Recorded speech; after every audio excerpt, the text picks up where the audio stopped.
Conférence en ligne de Nouveau Ciel, Nouvelle Terre, Shincheonji, témoignage sur la prophétie et l'accomplissement de l'Apocalypse, la nouvelle alliance de Dieu. L'Apocalypse de Jean est prêché dans le monde entier. Les premières et deuxièmes conférences bibliques de Nouveau Ciel, Nouvelle Terre, Shincheonji ont été données en ligne en août et septembre 2021. 30 372 personnes y ont participé dans 12 régions de Corée du Sud. Nous avons vu les réactions enthousiastes d'environ 1800 pasteurs ayant participé.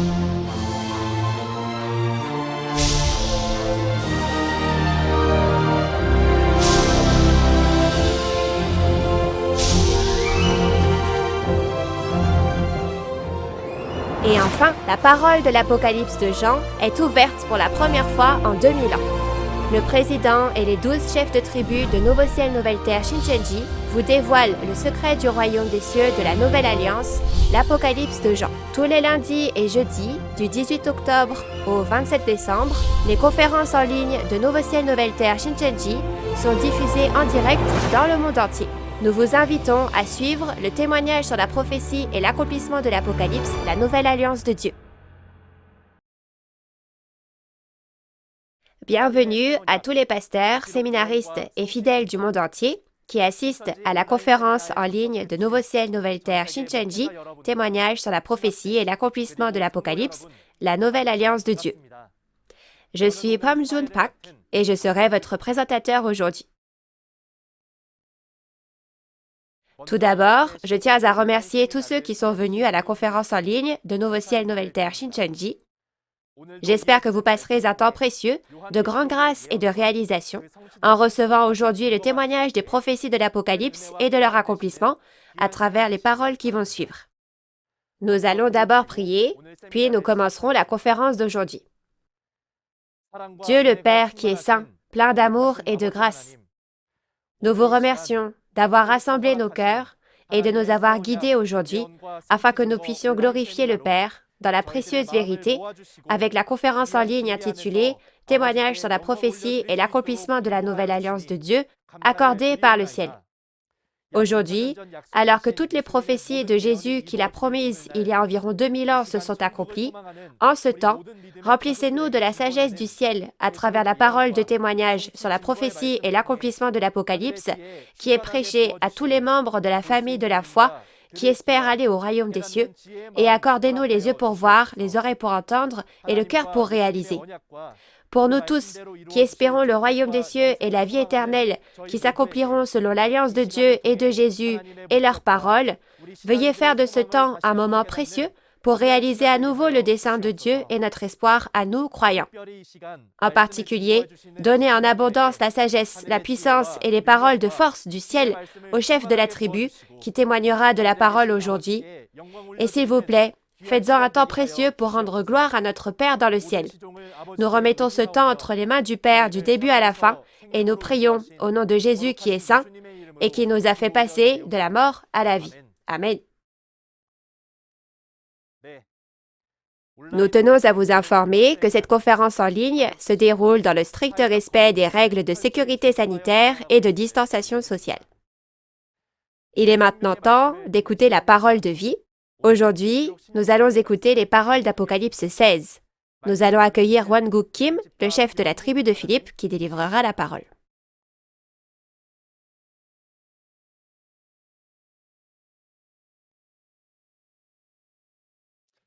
Bonjour, comment allez-vous? Bienvenue à toutes les personnes pratiquant une religion dans le monde entier qui aspirent au royaume des cieux et à la vie éternelle, aux pasteurs chrétiens et aux membres de la famille de la foi.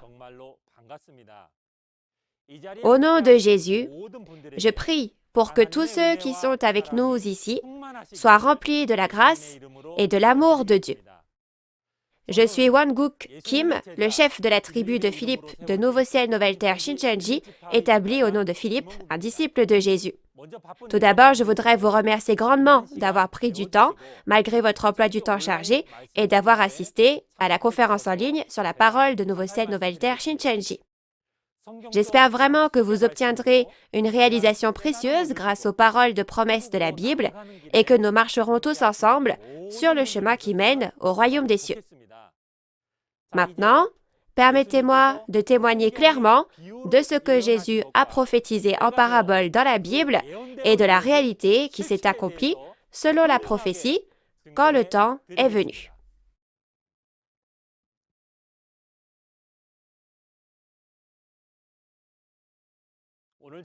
La parole de Dieu que je vais partager avec vous aujourd'hui, comme je l'ai dit plus tôt, sera le contenu du témoignage sur la prophétie et l'accomplissement de l'Apocalypse, la nouvelle alliance de Dieu, Apocalypse chapitre 16.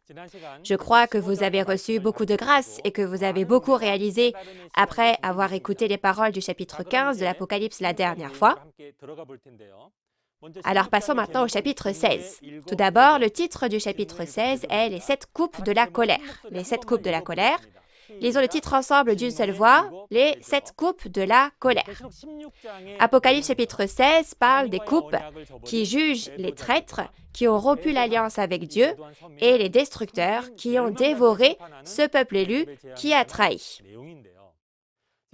Comme vous l'avez vu à travers les conférences précédentes, les personnes dans le tabernacle du ciel d'Apocalypse 13 ont toutes reçu la marque de la bête et ont adoré la bête et sont donc devenus des traîtres. Puisque les pasteurs de la bête sont entrés dans cet endroit et l'ont détruit, ces gens ne sont-ils pas les destructeurs? Maintenant, Dieu verse les coupes sur eux et les juge. Alors les actes des destructeurs qui ont détruit les traîtres étaient mauvais, et les actes des traîtres aussi. Donc, le jugement de la colère en raison de leur péché est rendu. Le lieu où le jugement est versé est le lieu où se trouvent les traîtres, c'est-à-dire le tabernacle du ciel dans Apocalypse 13, où se trouvent aussi les personnes qui ont détruit ces traîtres. C'est ce tabernacle du ciel-là. Et ceux qui déversent les 7 coupes de la colère sont les mêmes vainqueurs, ces vainqueurs rassemblés dans le temple du tabernacle du témoignage, comme on l'a vu dans Apocalypse 15. Ces vainqueurs combattent et vainquent le groupe du dragon dans Apocalypse 12. La raison pour laquelle Dieu a pris ces vainqueurs comme coupe de la colère de Dieu est qu'ils ont vu et entendu les actes des traîtres et des destructeurs dans Apocalypse 12 et 13. Ils ont vu ces choses sur place. Par conséquent, le contenu d'Apocalypse 16 que nous apprendrons aujourd'hui nous dit que Dieu a utilisé ces personnes pour y contenir sa colère et les a versées sur les traîtres et les destructeurs pour les juger. Et il y a 3 fléaux majeurs dans l'Apocalypse. Ce sont les fléaux des 7 sceaux dans Apocalypse 6, les fléaux des 7 trompettes dans Apocalypse 8 et 9, et ce fléau des coupes dans Apocalypse 16 que nous apprendrons aujourd'hui. Le fléau des coupes juge à la fois les traîtres et les destructeurs, et c'est le dernier fléau de l'Apocalypse. Alors, comment Dieu jugera-t-il ces traîtres et ces destructeurs? Il ne va pas faire n'importe comment, n'est-ce pas? Le jugement d'Apocalypse 16 peut être vu comme le fait de repayer les destructeurs de la même façon qu'ils ont détruit les traîtres dans Apocalypse 6, 8 et 9. Si on regarde la parole d'Apocalypse 13, verset 10, il est dit que si quelqu'un mène en captivité, il ira en captivité. Si quelqu'un tue par l'épée, il faut qu'il soit tué par l'épée. Et si on regarde les paroles d'Apocalypse 18, verset 6, il est dit qu'on lui donnera comme elle a donné, lui rendra au double selon ses œuvres, et qu'on lui versera au double dans la coupe où elle a versé.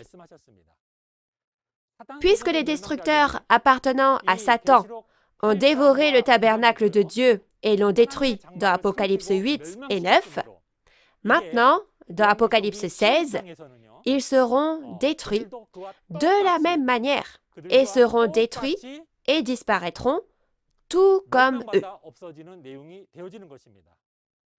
Alors, nous allons regarder la référence principale et je vais vous expliquer en détail.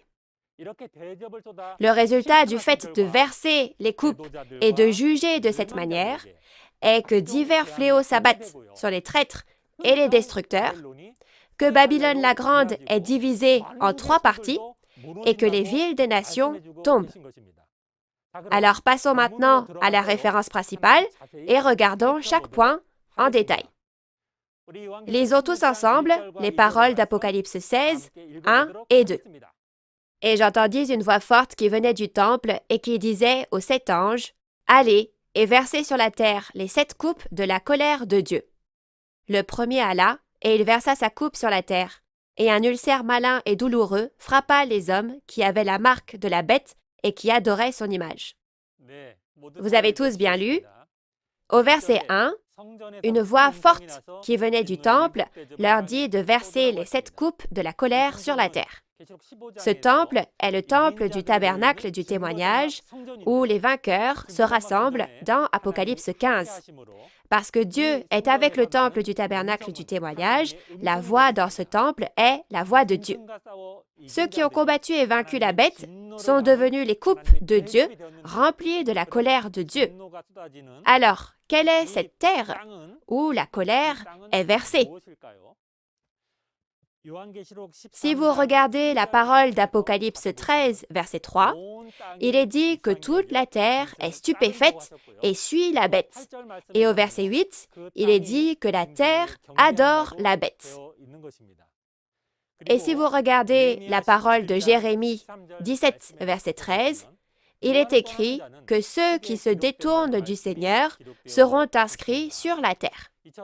Cette terre, où la colère est versée, est les fidèles qui ont trahi dans le tabernacle du ciel, qui ont reçu la marque de la bête et ont adoré la bête dans Apocalypse 13. Le verset 2 dit que lorsque les coupes sont versées sur la terre, un ulcère malin et douloureux frappe les hommes qui avaient la marque de la bête et qui adoraient son image, c'est-à-dire les traîtres. Le terme ulcère malin et douloureux peut être un peu difficile pour vous, mais lorsqu'on parle d'ulcère, habituellement, cela fait référence à un endroit où la peau est endommagée. Cependant, cela ne signifie pas que ces blessures sont apparues sur le corps des traîtres, mais on parle ici de blessures au cœur. Quand nous disons ulcère malin, le mal signifie ici que le peuple élu a abandonné son alliance avec Dieu, a accepté la doctrine des destructeurs et a même donné le culte en utilisant leurs dogmes. Et si vous regardez Deutéronome 32, verset 33, de la même façon qu'il est dit que leur vin est le venin des serpents et le poison cruel des aspics, le poison est le dogme de Satan qui tue les esprits des hommes. Il n'est pas possible de nier ni de cacher les ulcères malins et douloureux, puisque les actes des traîtres qui ont reçu le mal et le poison de la bête de la destruction ont été révélés par la parole de la colère. À cause de cela, un ulcère au cœur signifie la douleur et les blessures au cœur, la douleur et les blessures dans leur cœur.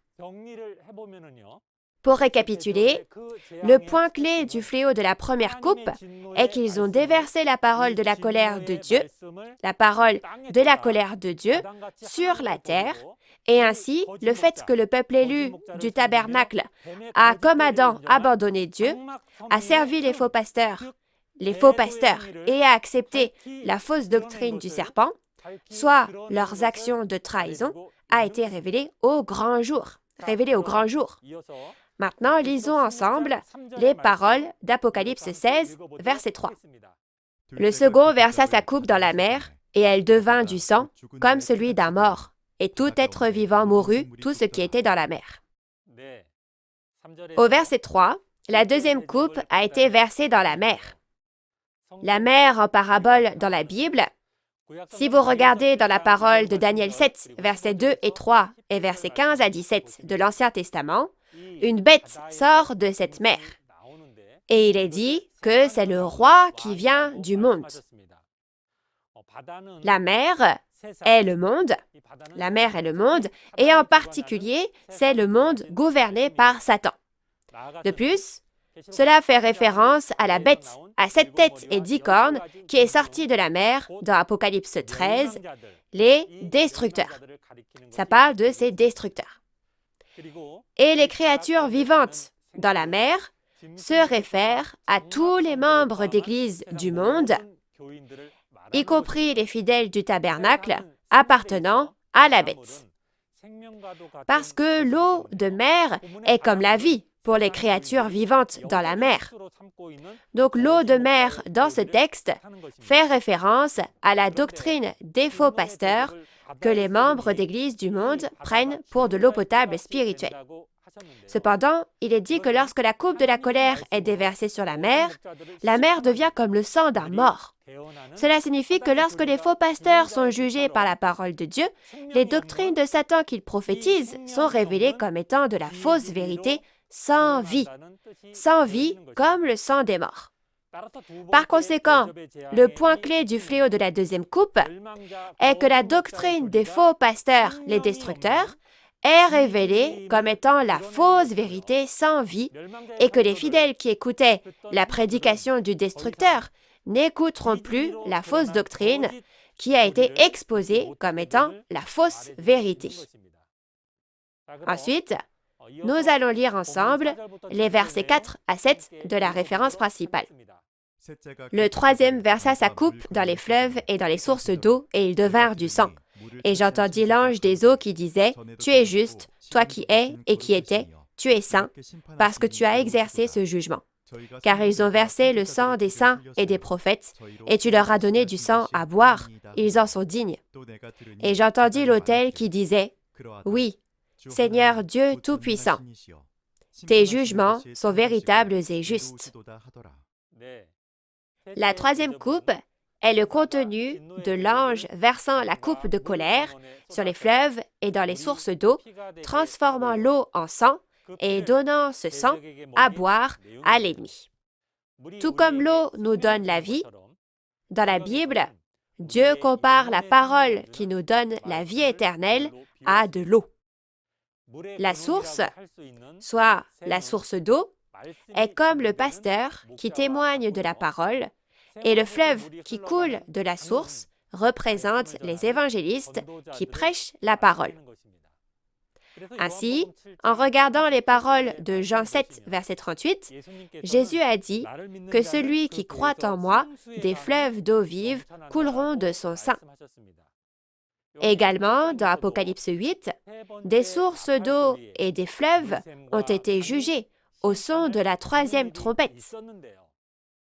Dans Apocalypse 8, versets 10 et 11, il est dit qu'une étoile nommée Absinthe, qui est tombée du ciel, est tombée sur les sources et les fleuves, et de nombreuses personnes sont mortes parce que l'eau est devenue amère. Lorsque la trompette a sonné, les sources des eaux et les fleuves qui ont été jugés étaient les pasteurs et les évangélistes du temple du tabernacle appartenant à Dieu. Mais les fleuves et les sources d'eau où sont versées les coupes dans Apocalypse 16 sont d'appartenances différentes. Cette fois, il s'agit des évangélistes et des pasteurs appartenant à Satan qui sont jugés. Ce jugement sera accompli exactement comme il est dit dans Apocalypse 13, comme quoi celui qui tue sera également mis à mort. Et quand la coupe a été versée, il est dit que l'eau est devenue du sang. Le sang de Jésus signifie la parole de vie que nous devons boire. Mais le sang, dans le texte, fait référence à la fausse doctrine sans vie des destructeurs. Au final, lorsque les coupes ont été versées, les fleuves et les sources d'eau sont devenus du sang, ce qui signifie que les faux pasteurs et évangélistes qui appartiennent à Satan sont jugés par la parole de la colère de Dieu et la doctrine prêchée par les destructeurs est révélée comme étant la fausse vérité sans vie. Plus les coupes sont versées, plus, du point de vue de ces destructeurs, tout est révélé à leur sujet, n'est-ce pas? Et au verset 6, il est dit qu'il est juste de leur, c'est-à-dire le groupe de la bête, de leur faire boire du sang, parce qu'ils ont versé le sang des saints et des prophètes. Alors, quelle est la raison pour laquelle ce groupe de la bête a fait couler le sang des saints et des prophètes? Quelqu'un, depuis Adam, a tué de nombreux saints et prophètes, n'est-ce pas? C'est le mauvais esprit, Satan, le diable. Tout comme l'esprit agit en utilisant la chair, au temps de la fin, ce Satan a choisi les destructeurs pour travailler. Alors, juger les destructeurs revient à juger qui? C'est la même chose que de juger ce Satan, le diable qui les manipule. Alors, qu'est-ce que cela signifie de donner à boire du sang au groupe de la bête? C'est témoigner et faire savoir que la doctrine que les destructeurs prétendent être la vérité est en fait la fausse vérité, comme le sang de bêtes imbuvables. C'est donc un son qu'ils ne veulent pas entendre, mais il parvient jusqu'à leurs oreilles, n'est-ce pas? C'est les obliger à boire le sang qu'ils ne veulent pas boire en leur faisant écouter et accepter, n'est-ce pas? Apocalypse 13, 10 dit aussi que celui qui tue par l'épée doit aussi mourir par l'épée, c'est-à-dire qu'on est repayé selon ce qu'on a fait. Dans Apocalypse 8 et 13, il y avait les choses que les destructeurs ont faites, leurs actions, n'est-ce pas? Tout comme ils ont fait en sorte que les fleuves et les sources d'eau deviennent du sang et l'ont donné à boire aux fidèles pour les faire mourir, de même, maintenant, dans Apocalypse 16, Dieu fait que les fleuves et les sources d'eau appartenant à Satan deviennent du sang et fait boire cette eau comme du sang aux destructeurs. Pour résumer, le point clé du fléau de la troisième coupe est que cette coupe est déversée sur les faux pasteurs et les évangélistes, qui sont les destructeurs, révélant que leur doctrine est la fausse vérité et faisant écouter à la bête de la destruction elle-même que ces doctrines sont de fausses doctrines, des fausses doctrines. Maintenant, nous allons lire le contenu des versets 8 et 9 ensemble. Le quatrième versa sa coupe sur le soleil, et il lui fut donné de brûler les hommes par le feu. Et les hommes furent brûlés par une grande chaleur, et ils blasphémèrent le nom du Dieu qui a l'autorité sur ces fléaux, et ils ne se repentirent pas pour lui donner gloire. Alors, nous voyons ici le fléau de la quatrième coupe. Le quatrième ange a versé la coupe de la colère sur le soleil. Il est dit que le soleil reçoit le pouvoir de brûler les hommes. Alors, qu'est-ce que le soleil ici? Si vous regardez la parole de Psaume 84, 11 ou 12 en fonction des versions, le soleil en parabole est le soleil spirituel comparé au soleil physique, et cela fait référence à Dieu qui fait briller la lumière de la parole et aux pasteurs appartenant à Dieu. Cependant, il existe deux sortes de soleil spirituel. L'un fait référence à Dieu qui conduit le tabernacle du peuple élu et à son pasteur, et l'autre fait référence à Satan qui contrôle le tabernacle des païens et à son pasteur. Dans la référence principale, le soleil qui reçoit la colère de Dieu fait référence au faux pasteur de Satan, n'est-ce pas? L'accomplissement physique est Monsieur la Terre, du Centre d'éducation des intendants, qui, dans Apocalypse 13, est la bête qui reçoit le trône et l'autorité du dragon et est le porte-parole du dragon. Alors, c'est un pseudonyme ici. Un pseudonyme, pas son vrai nom. Il est dit que la coupe de la colère est versée sur le soleil et que le soleil a le pouvoir de brûler les hommes par le feu. Le feu se réfère ici à la colère du faux pasteur et aux paroles de colère qu'il déverse. La bête tourmente encore plus les fidèles captifs dans le temple du tabernacle avec ses paroles de colère au lieu de se repentir lorsque la colère de Dieu est versée. Si vous regardez cela spirituellement, il y a longtemps, à l'époque de Moïse, les 10 fléaux de Dieu ont été déversés sur Pharaon, le roi d'Égypte, au temps de l'Exode. Plus il recevait de fléaux, plus son cœur s'endurcissait, et il a fait souffrir encore plus les Israélites. Vous pouvez penser à cela. Si vous regardez dans Apocalypse 17 et 18, il y a aussi des captifs. Dans Apocalypse 16, il s'agit d'oppresser encore plus les captifs. Ainsi, le point clé du fléau de cette quatrième coupe est que cette coupe est versée sur le pasteur, qui est le destructeur. Le destructeur. Et en entendant la parole, loin de se repentir, au contraire, il tourmente encore plus les fidèles du tabernacle qui ont trahi. Ensuite, nous allons lire ensemble le contenu des versets 10 et 11 de notre référence principale. Le cinquième versa sa coupe sur le trône de la bête. Et son royaume fut couvert de ténèbres, et les hommes se mordaient la langue de douleur, et ils blasphémèrent le Dieu du ciel à cause de leurs douleurs et de leurs ulcères, et ils ne se repentirent pas de leurs œuvres. Où sont le trône et le royaume de la bête qui se font juger dans la référence principale? Si vous regardez la parole d'Apocalypse 13, verset 2, il est dit que le dragon, c'est-à-dire Satan, a donné son trône à la bête avec 7 têtes et 10 cornes. Le trône de la bête sur lequel la coupe est versée est le faux pasteur sur lequel le mauvais esprit est venu et l'organisation de Satan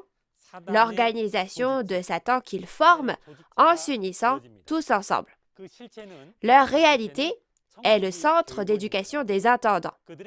Leur royaume s'appelait Babylone, le royaume des démons, dans Apocalypse 17 et 18.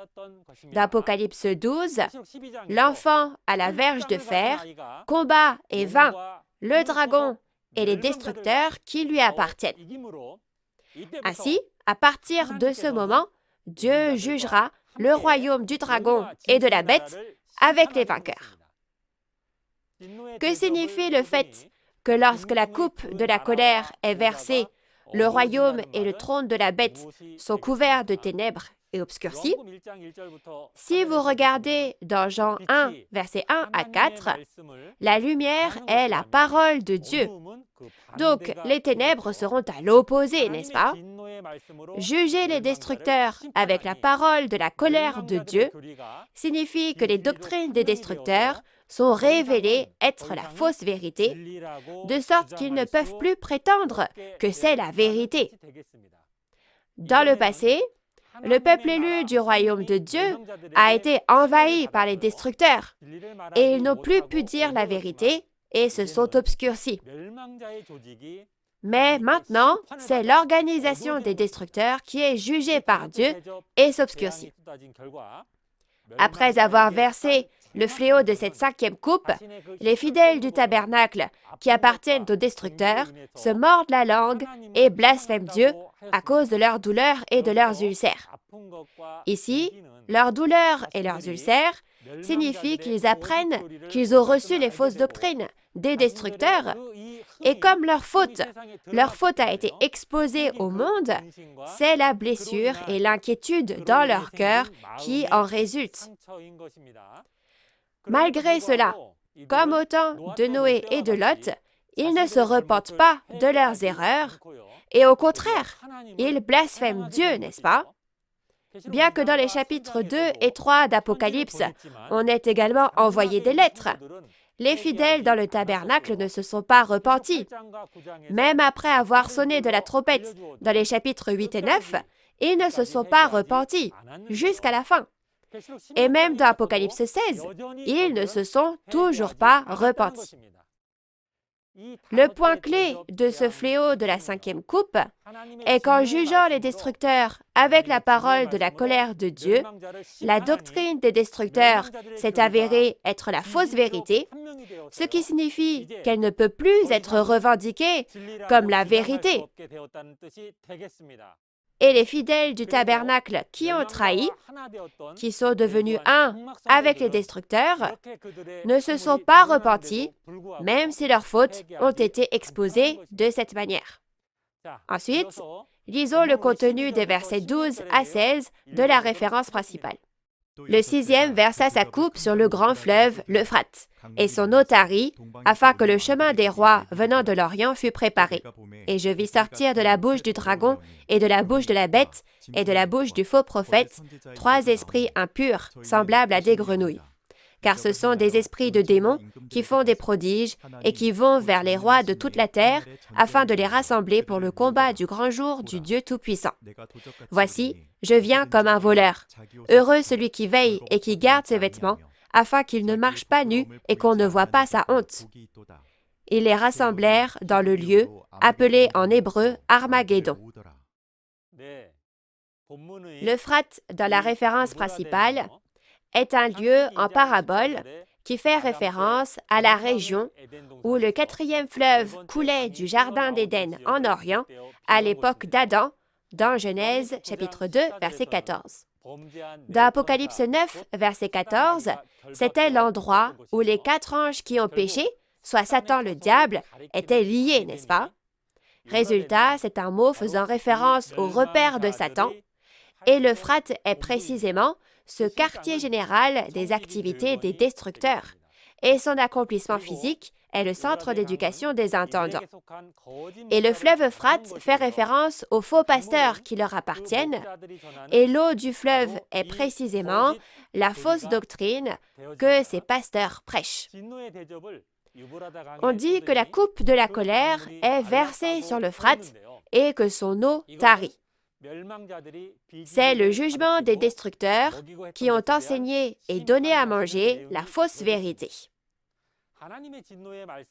Lorsque les destructeurs sont jugés par la parole de la colère de Dieu, la doctrine qu'ils soutenaient se révèle être la fausse vérité.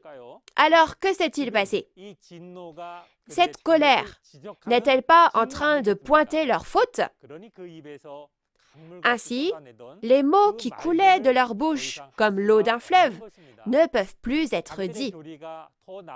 Leurs doctrines ne peuvent plus en sortir, n'est-ce pas? On dit donc que l'eau du fleuve tarit. Par conséquent, lorsque la coupe de la colère a été versée sur l'Euphrate, le fait que le fleuve s'est tari signifie que la doctrine des destructeurs n'est plus dans la bouche de ces gens et a disparu.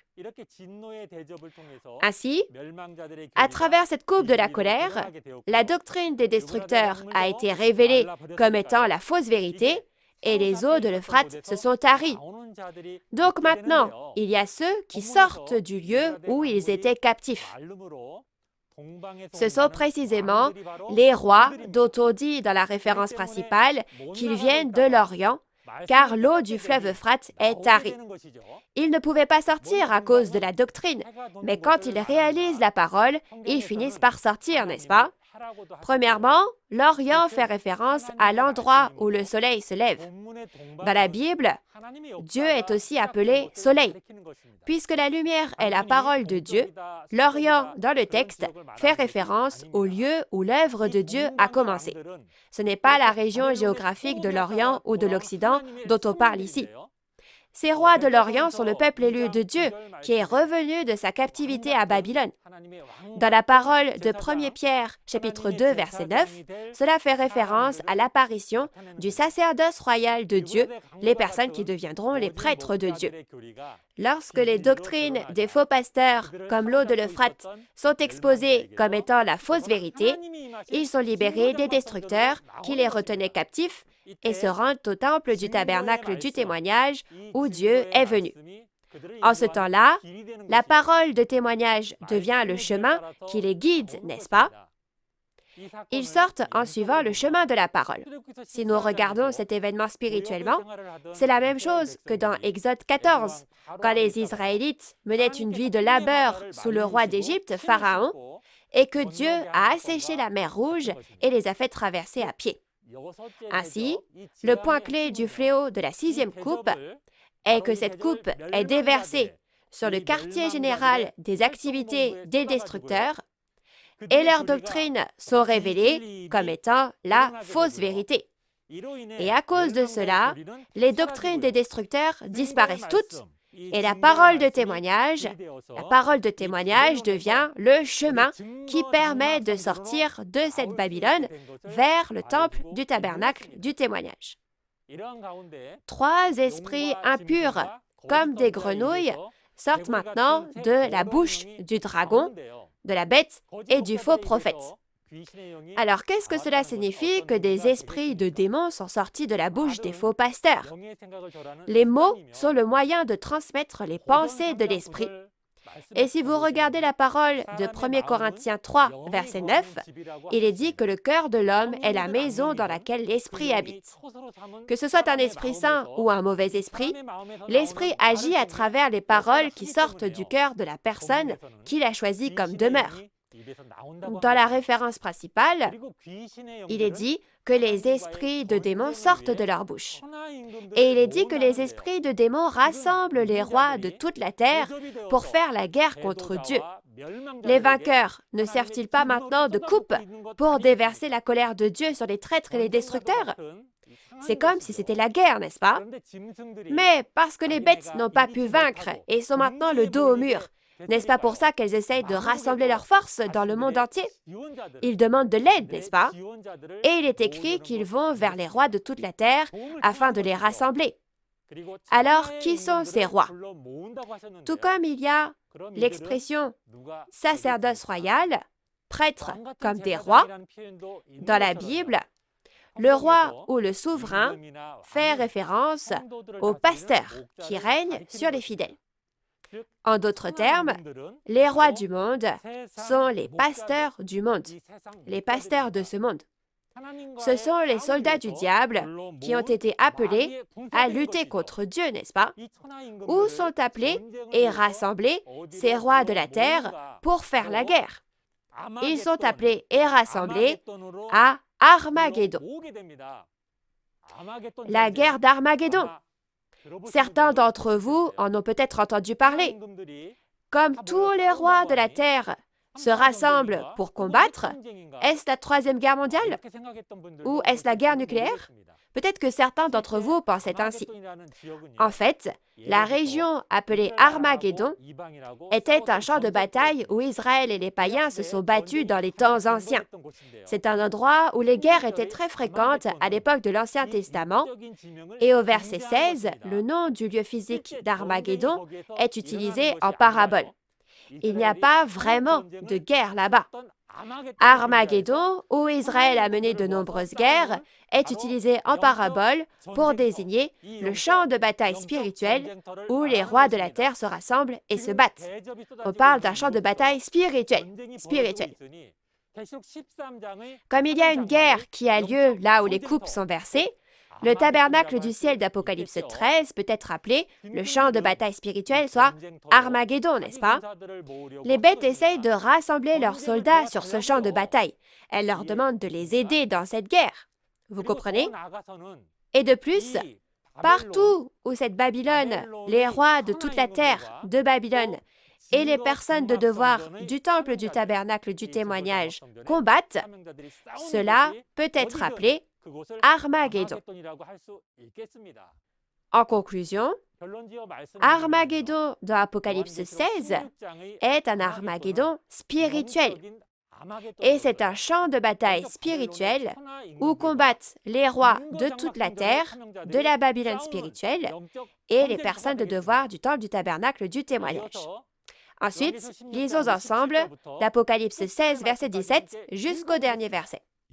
Le septième versa sa coupe dans l'air, et il sortit du temple, du trône, une voix forte qui disait « C'en est fait ».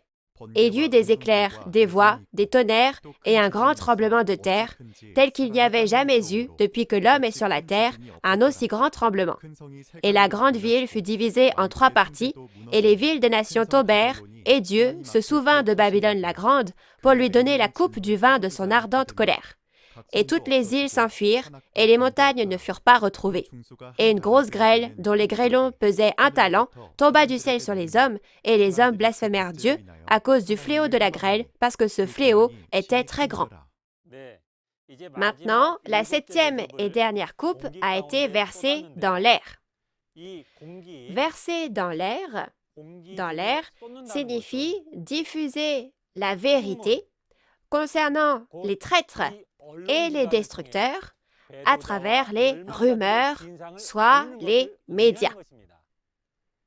Selon la Bible, les pasteurs qui sont entrés dans le temple du tabernacle sont la bête à 7 têtes et 10 cornes, qui est montée de la mer, c'est-à-dire qu'ils sont les destructeurs, et le fait que les fidèles du tabernacle, à qui ils ont donné la marque et qui les ont adorés, sont les traîtres qui ont été détruits selon la Bible, est diffusé dans de nombreux endroits.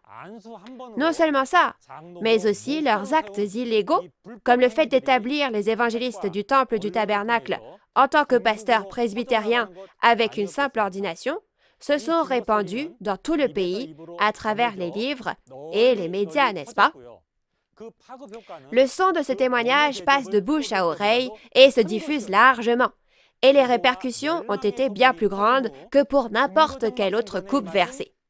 Après que les rumeurs de trahison et de destruction se sont propagées, Dieu qui est venu au temple du tabernacle du témoignage dit « c'en est fait ».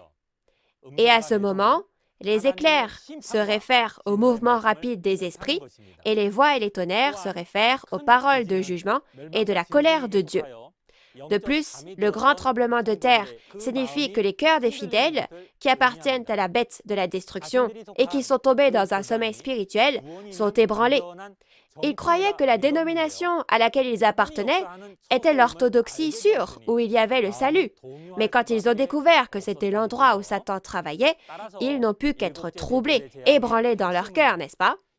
Par conséquent, le point clé du fléau de la 7e coupe est que le fait de verser la coupe dans l'air sont les rumeurs, c'est-à-dire les reportages dans les médias, et lorsque les actions des traîtres et des destructeurs, en d'autres termes, lorsque les événements qui se sont produits dans le premier tabernacle qui a trahi ont été annoncés à toute la Corée du Sud, alors toutes les églises ont appris à propos de ces faits. Lors de la 7e coupe, la grande ville de Babylone est divisée en 3 parties. La grande ville de Babylone, dans la référence principale, est la demeure des démons, le trône de Satan. Et le fait qu'elle soit divisée en 3 parties signifie qu'elle est divisée en temple du tabernacle, Babylone, le royaume de la bête, et temple du tabernacle du témoignage. Elle est divisée en la demeure des traîtres, des destructeurs et du sauveur. Les mauvais se rassemblent entre mauvais et les bons se rassemblent entre bons. Et les villes des nations, les îles et les montagnes qui s'effondrent avec le jugement de la ville de Babylone font référence aux nombreuses églises de ce monde, et l'accomplissement physique, cela fait référence aux branches du centre d'éducation des intendants à travers toute la Corée du Sud. Le fait que les îles et les montagnes ne furent pas retrouvées signifie que la ville de Babylone, qui a reçu la colère de Dieu, disparaît sans laisser de traces. Il reste encore un autre châtiment dans le jugement de la 7e coupe, et c'est la grosse grêle qui pèse 1 talent. C'est ce fléau de la grosse grêle. Au temps de Moïse, la grêle est vraiment tombée du ciel. Mais la grêle lors de l'accomplissement de l'Apocalypse n'est pas une grêle réelle, mais une grêle spirituelle, c'est-à-dire la parole de colère et le pasteur qui a reçu la parole de colère, soit le pasteur qui est le porte-parole. On parle ici du pasteur qui est le porte-parole. L'accomplissement physique en est le nouveau Jean qui a reçu cette parole de l'Apocalypse et la prêche en tant que porte-parole aujourd'hui. Nouveau Jean est le pseudonyme du pasteur promis qui est exprimé en parabole par l'apôtre Jean au temps de l'accomplissement de l'Apocalypse. La grêle dans la référence principale est la même que la grêle mêlée de sang dans Apocalypse 8, verset 7, ou la grêle dans le temple de Dieu dans le dernier verset d'Apocalypse 11. La parole qui dit que cette grêle qui pèse 1 talent tomba du ciel sur les hommes signifie que tout comme Dieu a donné à Jésus l'autorité de juger au premier avènement, aujourd'hui le pasteur, le vainqueur qui a reçu l'autorité de juger de la part de Jésus, sortira du temple du tabernacle du témoignage et témoignera des mauvaises actions des traîtres et des destructeurs. Jusqu'à présent, nous avons examiné le contenu d'Apocalypse 16. Maintenant, nous allons donner la conclusion de la parole d'aujourd'hui. Premièrement, Dieu utilise en tant que coupe les vainqueurs qui se sont rassemblés sur la mer de verre devant le trône de Dieu et fait savoir que les traîtres et les destructeurs ont été jugés. C'est ce contenu-là. Et deuxièmement, le jugement des coupes de la colère, qui juge les traîtres et les destructeurs, s'accomplit selon la parole de l'ange qui a mis un pied sur la mer et un pied sur la terre, dans Apocalypse 10, et qui a dit que les traîtres et les destructeurs seraient jugés. Et troisièmement, c'est un jugement qui repaye au double la bête du groupe du dragon pour ce qu'elle a fait dans les chapitres 8, 9 et 13. Et quatrièmement, le jugement d'Apocalypse 16 est le jugement des destructeurs. Donc, c'est l'accomplissement des paroles appelant à ce que justice soit faite pour le sang des martyrs dans Apocalypse 6. Et le jugement d'Apocalypse 16 est le jugement de la colère qui contient le cœur de Dieu qui a enduré pendant 6000 ans. C'est une parole d'espoir qui nous dit que ce monde que Satan a gouverné et sur lequel il a régné depuis le péché d'Adam prendra fin et l'ère du règne de Dieu commencera. De cette façon, nous conclurons aujourd'hui le contenu du jugement des 7 coupes de la colère dans Apocalypse 16. Et la prochaine fois, dans Apocalypse 17, nous témoignerons du secret de la prostituée et de la bête à 7 têtes et 10 cornes, qui est le destructeur, et de la réalité des faux pasteurs et du vin de l'impudicité, qui est la nourriture de Satan que les faux pasteurs donnent. J'espère que vous assisterez sans faute à la prochaine conférence et que vous vérifierez la réalité et que ce sera un temps où vous ne ferez qu'un avec la parole de vérité. Nombreux pasteurs et membres de la famille de la foi dans le monde entier qui sont avec nous aujourd'hui. Nous regardons les paroles de la Bible sous un même ciel. Bien que nous soyons d'origines et de langues différentes, notre amour pour la parole de Dieu est sincère et nous avons vécu notre foi jusqu'à ce jour pour aller au royaume des cieux et avoir la vie éternelle. La seule façon pour les croyants d'avoir de l'espoir et d'apprendre à connaître Dieu est à travers ces paroles de la Bible que vous tenez entre vos mains.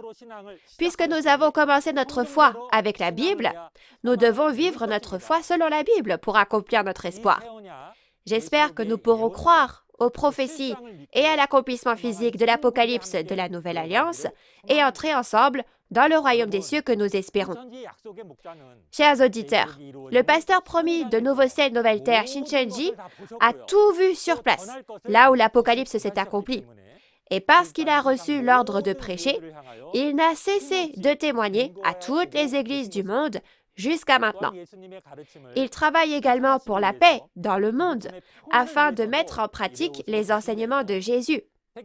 Les anciens et actuels chefs d'État, les juges en chef de la Cour suprême et les présidents de l'Assemblée nationale du monde entier, les universités et les organisations de la société et les chefs de chaque religion s'unissent en clamant « We are one ». De plus, Nouveau Ciel, Nouvelle Terre, Shincheonji partage la parole révélée de l'Apocalypse qui s'est accomplie avec le monde entier parce que nous voulons être avec Dieu et vivre notre foi dans la paix et en s'aimant les uns les autres. Et après avoir entendu cette parole révélée, de nombreux pasteurs du monde entier veulent signer un protocole d'entente avec nous. De nombreux pasteurs qui ont voulu connaître l'Apocalypse jusqu'à maintenant crient d'une seule voix que nous devons connaître la prophétie de l'Apocalypse et son accomplissement. Ils invitent aussi d'eux-mêmes de nombreux autres pasteurs à participer à ces conférences en disant qu'il faut apprendre les paroles de l'Apocalypse et les enseigner aux fidèles. Et ils expriment leur gratitude envers le président de Nouveau Ciel, Nouvelle Terre, Shincheonji et Nouveau Ciel, Nouvelle Terre, Shincheonji pour donner ainsi de l'espoir à travers les paroles de l'Apocalypse en ces temps difficiles. Il n'y a qu'un seul Dieu auquel nous croyons, un seul Jésus et une seule Bible que nous regardons. Si les gens du monde entier deviennent un dans la vérité, s'aiment et créent un monde de vraie paix, le monde magnifique que nous avons tant désiré ne s'accomplira-t-il pas? J'espère que nous vivrons ensemble pour toujours dans le royaume de Dieu, le paradis où il n'y a que liberté, paix et amour. Maintenant, j'espère que nous pourrons tous devenir un en Dieu, qui est la source de toutes les bénédictions. Nous sommes un, we are one. Merci. C'est la fin de la parole. Je vais prier brièvement de façon représentative. Dieu le Père, le Créateur du ciel et de la terre, qui est le Roi des rois, le Seigneur des seigneurs et la source de toutes les bénédictions. Nous vous remercions sincèrement et vous rendons gloire d'avoir permis à la conférence en ligne sur la parole de Nouveau Ciel, Nouvelle Terre Shincheonji d'avoir lieu partout dans le monde. Que toutes les personnes qui ont faim et soif de justice, s'il vous plaît, viennent à vous en ce temps et accordez-leur une grande réalisation du ciel. En particulier, accordez une force spirituelle spéciale aux pasteurs de chaque pays, afin qu'ils puissent avoir les yeux pour voir, les oreilles pour entendre et le cœur pour réaliser la parole de Dieu à travers la parole qui est témoignée à chaque fois. Tout comme la confession des disciples de Jésus il y a 2000 ans. Seigneur, tu as les paroles de la vie éternelle, à qui irions-nous? Accordez à tout le monde religieux, les innombrables personnes qui pratiquent leur foi et les pasteurs de nombreux pays, le cœur pour trouver la parole de vie éternelle, la parole de vie, la parole de vérité, la parole révélée qui s'est accomplie aujourd'hui. S'il vous plaît, faites que nous réalisions tous ensemble et œuvrez grandement pour que le monde entier ne fasse qu'un avec cette parole de vérité, la parole de vie, la parole révélée. Nous espérons et désirons que vous serez avec nous à chaque instant, que vous nous protégerez toujours et que vous nous guiderez sur ce chemin. Nous croyons et prions toutes ces paroles au nom de notre Sauveur Jésus qui nous conduit de la mort à la vie. Amen. Un nom est écrit sur le front de la prostituée, c'est Babylone, n'est-ce pas? Il est dit que c'est un secret. Pourquoi est-ce un secret? Pourquoi Babylone? Tous les secrets de la réalité de Babylone dans Apocalypse 17 sont révélés aujourd'hui. Regardons les paroles d'Apocalypse 17, où le secret des destructeurs, la Pâque qui fait sortir d'entre les destructeurs au second avènement du Seigneur, et le jugement de la prostituée sont bien écrits. Vous devez connaître le secret de cette grande prostituée et savoir faire la distinction à tout prix. Lundi prochain, nous témoignerons des paroles d'Apocalypse chapitre 17. L'heure sera la même, à 10 heures du matin. En plus de la parole que vous avez entendue aujourd'hui, si vous avez des questions sur l'Église Nouveau Ciel, Nouvelle Terre, Shincheonji et la parole, veuillez contacter le numéro indiqué pour chaque région que vous voyez à l'écran. Nous vous guiderons dans le détail. Ensuite, nous allons terminer en faisant ensemble le Notre Père. Notre Père, qui es aux cieux, que ton nom soit sanctifié, que ton règne vienne, que ta volonté soit faite sur la terre comme au ciel. Donne-nous aujourd'hui notre pain de ce jour. Pardonne-nous nos offenses, comme nous pardonnons aussi à ceux qui nous ont offensés. Et ne nous laisse pas entrer en tentation, mais délivre-nous du mal, car c'est à toi qu'appartiennent le règne, la puissance et la gloire pour les siècles des siècles. Amen. Ceci conclut la conférence « Témoignage sur la prophétie et l'accomplissement de l'Apocalypse, la nouvelle alliance de Dieu ». Merci à tous ceux qui ont été avec nous jusqu'à présent.